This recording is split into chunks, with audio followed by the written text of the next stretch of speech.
Chennai IAS அகாடமியின் மாணவ நண்பர்கள் அனைவருக்கும் வணக்கம். இது உங்கள் பொன்வேல் பாண்டியன், நடப்பு நிகழ்வுகள் ஆசிரியர். இன்றைய வகுப்பில் நம்ம பார்க்க போகிற பகுதி அக்டோபர் மாதம் 6ஆம் தேதிக்குரிய தினசரி நடப்பு நிகழ்வுகளின் மொத்த தொகுப்பு. ஆரம்பிக்கலாமா? ஃபர்ஸ்ட் பாயிண்ட் பாருங்க, இனிப்பாக ஆரம்பிக்கலாம். சர்க்கரை ஏற்றுமதியில் இந்தியா உலக சாதனை, அது ஒரு சாதனை. ஓகேவா?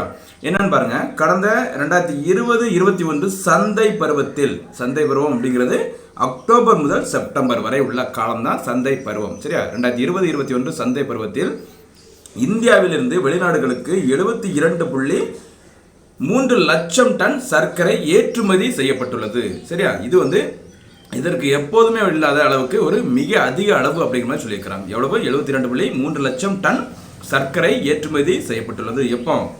2020-21 சந்தை பருவ காலமான அக்டோபர் முதல் செப்டம்பர் வரை. இதில் பாருங்க, இதில் அதிகபட்சமாக எந்த நாட்டிற்கு ஏற்றுமதி செய்யப்பட்டுள்ளது அப்படின்னு பார்த்தீங்கன்னா இந்தோனேஷியா. சரியா? இதில் அதிகபட்சமாக இந்தோனேஷியாவிற்கு 18.2 லட்சம் டன் ஏற்றுமதி செய்யப்பட்டுள்ளது. உலகளவில் சர்க்கரை உற்பத்தியில் பிரேசில் முதல் இடத்தையும் இந்தியா 2வது இடத்தையும் பெற்றுள்ளது. அப்போ பார்த்தீங்கன்னா 72.3 லட்சம் டன் சர்க்கரையை இந்தியா ஏற்றுமதி செய்துள்ளது.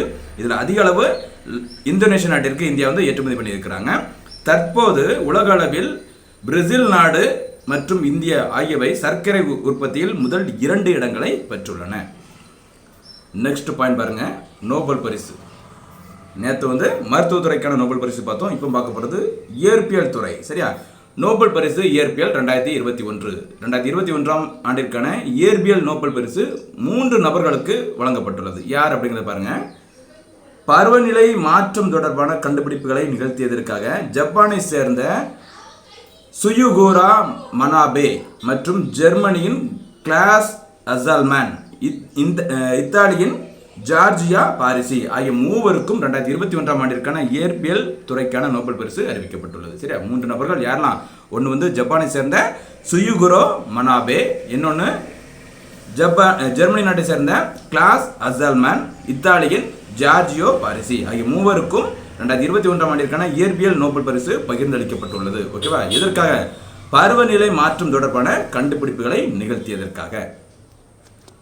நெக்ஸ்ட் அடுத்து பாருங்க, தமிழகம் தொடர்பான ஒரு செய்தி.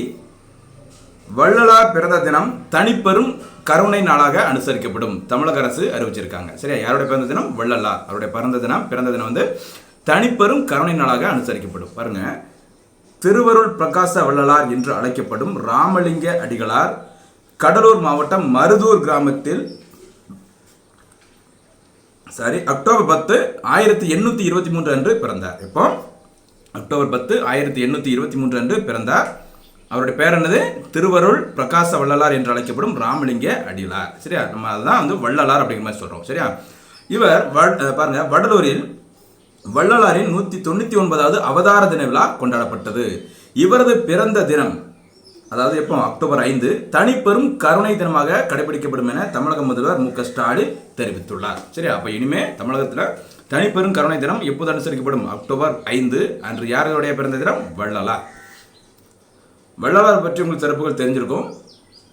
வாடிய பயிரை கண்ட போதெல்லாம் வாடினேன் அப்படின்னு சொன்னவரும் யார் தான்? வள்ளலார். சுத்த சன்மார்க்க சங்கத்தை தொடங்கியவரும் வள்ளலார் தான். புலல் உண்ணாமை ஜோதி வழிபாட்டை வலியுறுத்தியவர் யார் அப்படின்னு பார்த்தீங்கன்னா வள்ளலார். அது மட்டும் இல்ல, மக்களின் பசிப்பிணியை போக்குவதற்காக வடலூரில் சத்திய ஞான சபை தர்மசாலையை வள்ளலார் தொடங்கினார். அப்போ வடலூர்ல சத்திய ஞான சபையை தொடங்கியவர் யாரு? வள்ளலார். அவருடைய பிறந்த தினமான அக்டோபர் 5 தான். என்ன தினமாக கொண்டாடப்பட உள்ளது? தனிப்பெரும் கருணை தினம் அறிவித்த அரசு தமிழக அரசு. நெக்ஸ்ட் அடுத்து பாயிண்ட் பாருங்க, ஐஸ்வர்ய பிரதாப் ஜூனியர் உலக துப்பாக்கி சுடுதலில் உலக சாதனை. ஓகேவா? தொடர்ந்து நம்ம டெய்லி பார்த்துட்டே இருக்கோம்.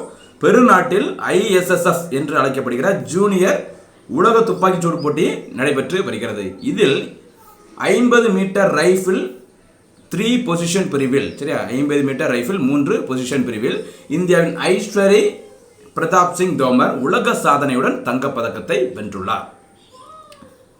அது மட்டும் இல்ல, மகளிருக்கான 25 மீட்டர் பிஸ்டல் பிரிவில் இந்தியாவின் 14 வயதான நாம்யா கபூர் தங்க பதக்கத்தை வென்றுள்ளார். இதுல 25 மீட்டர் பிஸ்டல் பிரிவில் இந்தியாவின் 14 வயதான நாம்யா கபூர் தங்கம் வென்றுள்ளார். இதுல வெண்கல பதக்கத்தை வென்றவர் மானு பக்கர், பயங்கரமான ஒரு நபர். அவங்களே வீழ்த்திட்டாங்க. மானு பக்கருக்கு வந்து 19 வயசு ஆகுது, இவங்களுக்கு வெறும் 14 வயது மட்டுமே ஆகியுள்ளது. யாருக்கு? நாம்யா கபூர்.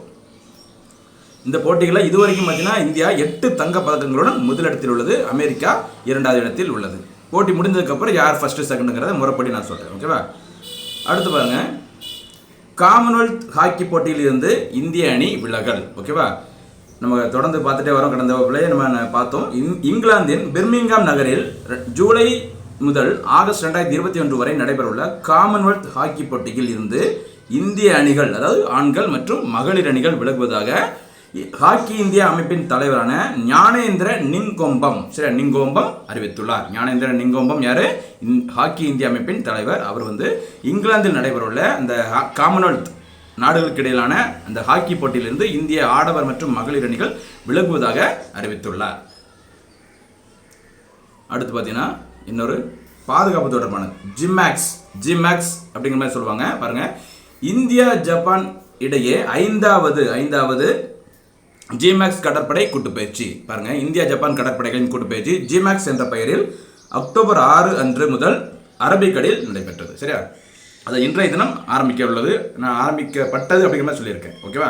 அப்போ இதில் தெரிய வேண்டிய விஷயம், ஜிமேக்ஸ் அப்படிங்கிறது எந்த இரு நாடுகளுக்கு இடையிலான கடற்படை கூட்டுப்பயிற்சி அப்படின்னு பார்த்தீங்கன்னா இந்தியா மற்றும் ஜப்பான். எத்தனையாவது?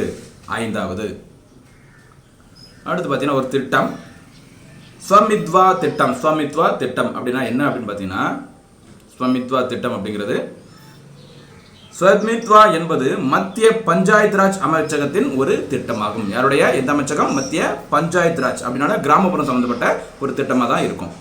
இது கிராம பகுதிகளில் வாழும் மக்களுக்கு சொத்துரிமை வழங்குவதை நோக்கமாக கொண்டது. நகர்ப்புறங்களில் உள்ளது போல கிராமத்தில் வசிப்பவர்கள் கடன் பெறவும் இதர நிதி பயன்களுக்கும் நிலம் எனும் சொத்தை பயன்படுத்தவும் இந்த திட்டம் வழிவகுக்கிறது. சரி, நிலத்தை பயன்படுத்தி பார்த்தீங்கன்னா கடன் பெறுவதை வழிவகை செய்கிறது. என்ன திட்டம்? ஸ்வமித்வா திட்டம். எங்க? கிராம பகுதிகளில். அது மட்டும் இல்ல, ட்ரோன்கள், சரியா, ஆளில்லா விமானங்கள் சொல்லுவாங்க. ட்ரோன் தொழில்நுட்பத்தை பயன்படுத்தி கிராம பகுதிகளில் நிலங்களை அளவிட்டு மறுவரை செய்வதையும் இந்த திட்டம் நோக்கமாக கொண்டது. அடுத்து உத்தரப்பிரதேச மாநிலம் தொடர்பான ஒரு செய்தி. உத்தரப்பிரதேசம் புதிய நகர்ப்புற இந்தியா என்ற கருத்தரங்கை பிரதமர் மோடி லக்னோவில் தொடங்கி வைத்தார். சரியா? எங்க? லக்னோ. புதிய நகர்ப்புற இந்தியா என்ற கருத்தரங்கை வந்து பிரதமர் மோடி உத்தரப்பிரதேசத்தில் உள்ள லக்னோவில் தொடங்கி வைத்தார். அப்போது அவர் உத்தரப்பிரதேசத்தின் 75 மாவட்டங்களில் பிரதமரின் நகர்ப்புற வீட்டு வசதி திட்டத்தின் கீழ் கட்டப்பட்டுள்ள 75,000 வீடுகளுக்கான சாவிகளை பயனாளிகளிடம் காணொலி முறையில் ஒப்படைத்தார். ஓகேவா? இது எல்லாமே பார்த்தீங்கன்னா கிட்டத்தட்ட இதை முன்னிட்டு இந்தியா சுதந்திரம் அடைந்து 75 ஆண்டுகள் நிறைவடைதை ஒட்டி தான் இந்த 75 நிறைய வந்து ஃபாலோ பண்ணிட்டு இருக்கிறாங்க. சரியா? நெக்ஸ்ட் அடுத்து பாருங்க, உத்தரப்பிரதேசத்தில் தான் ஒளிவுறு நகரங்கள் இயக்கம் மற்றும் அம்ரூத் திட்டத்தின் கீழ் மாநிலத்தில் 75 நகர்ப்புற மேம்பாட்டு திட்டங்களுக்கும் பிரதமர் மோடி அடிக்கல் நாட்டினார். என்ன திட்டம்? ஒளிவுறு நகரங்கள் இயக்கம் மற்றும் அம்ரூத். அந்த திட்டம் எதற்கு, என்ன நோக்கம் அப்படிங்கிறது கடந்த வகுப்புல பார்த்துட்டோம். பார்க்காதவங்க கடந்த வீடியோ கொஞ்சம் பார்த்துட்டு வாங்க. அடுத்து ஒரு கொள்கை, தேசிய பழைய வாகன அளிப்பு கொள்கை 2021. உங்களுக்கு தெரிஞ்சிருக்கும், இது ஆகஸ்ட் மாசத்துல வெளியிடப்பட்டது. இந்த திட்டத்தை தேசிய பழைய வாகன அளிப்பு கொள்கை 2021 கடந்த ஆகஸ்ட் 2021 பிரதமர் மோடி தொடங்கி வைத்தார். அதன்படி வரும் 2023 ஏப்ரல் 1ஆம் தேதி வரை கனரக வர்த்தக வாகனங்களுக்கு தகுதி பரிசோதனை கட்டாயமாக்கப்படும் என்றும் பிற வாகனங்களுக்கு, அதாவது கனரக வர்த்தக வாகனங்கள் அல்லாத பிற வாகனங்களுக்கு 2024 ஜூன் 1ஆம் தேதி முதல் அமல்படுத்தப்படும் என்றும் அறிவிக்கப்பட்டுள்ளது. ஓகேவா? கவனமாக இருந்துக்கோங்க. இந்த தகுதி பரிசோதனை வந்து கனரக வர்த்தக வாகனங்களுக்கு 2023 ஏப்ரல் 1 முதல் கட்டாயம், பிற வாகனங்களுக்கு அதுக்கு அடுத்த வருஷம் 2024 ஜூன் 1 முதல் கட்டாயம். அது மட்டும் இல்லை, மேலும் 2022 அதாவது அடுத்த வருஷம் ஏப்ரல் 1 முதல் 15 ஆண்டுகள் பழைய வாகனங்களுக்கு மறுபதிவு செய்வதற்கான கட்டணம் அதிகரிக்கப்படும் அப்படிங்கிற மாதிரி சொல்லியிருக்காங்க. கிட்டத்தட்ட 8 மடங்கு ரேட் வந்து ஏற்றிருக்காங்க அப்படின்னு சொல்லியிருக்காங்க. சரியா? 15 ஆண்டுகள் பழமையான வாகனங்களுக்கு மறுபதிவு செய்வதற்கான கட்டணம் அதிகரிக்கப்பட்டுள்ளது. எப்பத்திலிருந்து இது அமலுக்கு வர உள்ளது? ஏப்ரல் 1, 2022 முதல். ஓகேவா? சரி நண்பர்களே, நம்ம இதுவரைக்கும் பார்த்தது அக்டோபர் மாதம் 6ஆம் தேதிக்குரிய தினசரி நடப்பு நிகழ்வுகளின் மொத்த தொகுப்பு. தயவுசெய்து மறக்காம நோட்ஸ் எடுத்து வச்சுக்கோங்க. டெய்லி ரிவிஷன் பண்ணிக்கிட்டே இருங்க. கவனமா இருங்க. தேர்வில் வெற்றி பெறுங்கள். மறுபடியும் சந்திக்கலாம். நன்றி, வணக்கம்.